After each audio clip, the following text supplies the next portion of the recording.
guys, welcome back to my channel. Today I'm going to be talking about the R&G paddock stand for the CB1000R. So obviously the motorbike I have, and I've bought this many months ago, and when I looked there weren't many options, if any. I think there was the only one, like for the rear wheel, so to lift up the back of the bike, and they also have available the front stand, so to lift up the front. I've bought this at one of my favorite stores, which is Sports Bike Shop. Again, no affiliation with them, it's just a shop that I really like using to find parts, to find gear, and they have a great stock, and so for that reason I keep going there, and they price match pretty much every product they have there. So I bought two things. I bought the R&G Racing single-sided rear paddock, and obviously to go with it you need a pin, because the paddock stand could be used to any bike really. So I also bought the racing paddock stand pins. So these are the pins that will go through the rear wheel, and you need to get the right one for your bike. They have a list of which ones will suit your particular bike. And funny enough, the CB1000R had to be the most expensive one, which annoyed me a little bit, because the stand itself the normal price is £132. Again, this was many months ago, and I managed to get a discount and I bought it for £117.60. Now that for the stand sounds like, okay, that's a decent price, right? But when you put the pin together, and the pin costs £52.99. Again, this is back then. I don't know if the prices have changed, but you know, it's, if without the discount, it's almost £200. It's a lot of money for a stand. But this will just enable me to do a lot more, and especially for when I changed the tail tidy, that would have helped a lot, because I would be able to take the wheel out and get access to everything else, and it will be so much easier and much quicker as well. Anyway, I didn't have it then. It was a bit pricey, and I waited to get some cash to spend on it. So here is the pin, and this is how it came, and it's just obviously inside the box. It probably moved it quite a bit, but this is the stand itself. Obviously you can't really see much, but I'll unpack it and then we'll review it.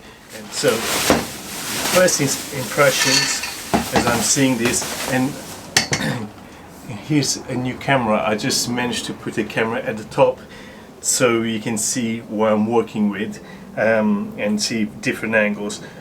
So this is how it looks, and you know, this just looks like steel. It's quite heavy and strong, and obviously that I was putting in the wrong direction. This is how how little I know about this, or how it's obviously the first time I'm using.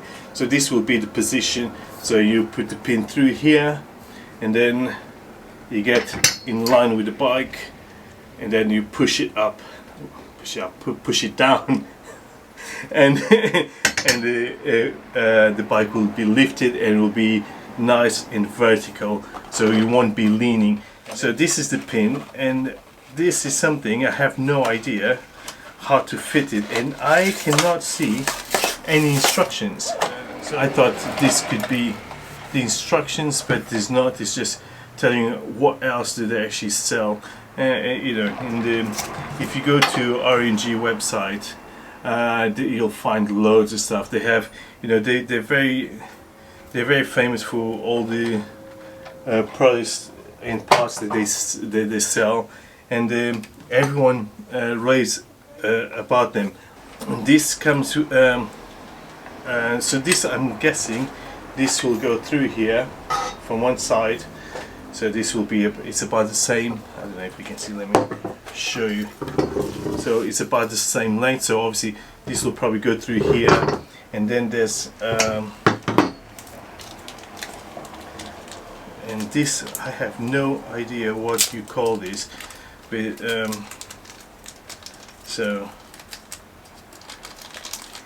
but you have these, I guess, clamps that you'll put in both sides, so the pin doesn't move as you getting into the bike. and then this bit, it goes on the other side of the, once you fit it into the bike, you put this in to lock it so the bike doesn't come out of the stand, because that will be disastrous, right? So okay, done it. Obviously there's some pliers for this. Again, I don't know the name for them, so I've put the one at the back, and I've managed to do with these ones. Obviously, if you have the right tools, again with everything, if you have the right tools, you make the job much easier and faster.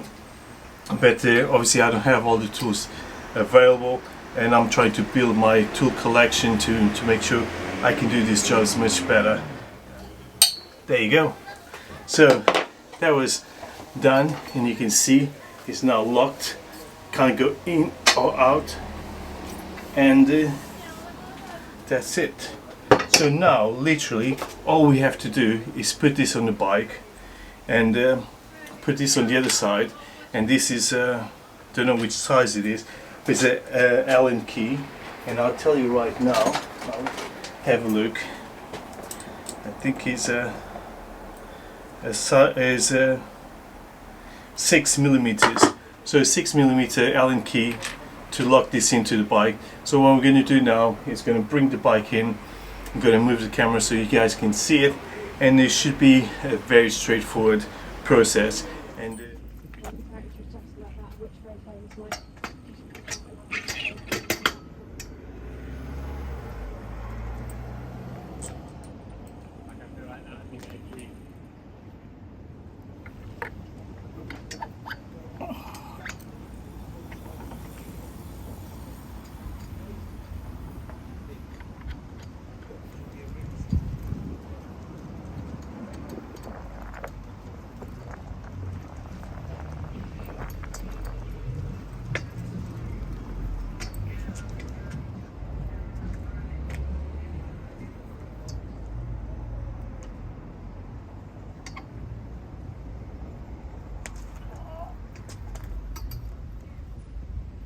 it felt a bit heavier.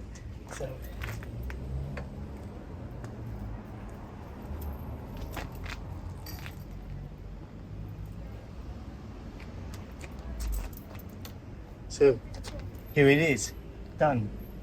What do you think?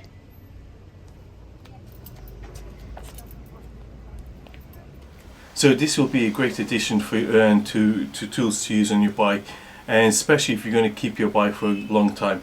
Obviously I'm not getting rid of my CB1000R because it's my first big bike, and you know, I've done so much to it. It's become part of me, and there's no way I'm going to get rid of it.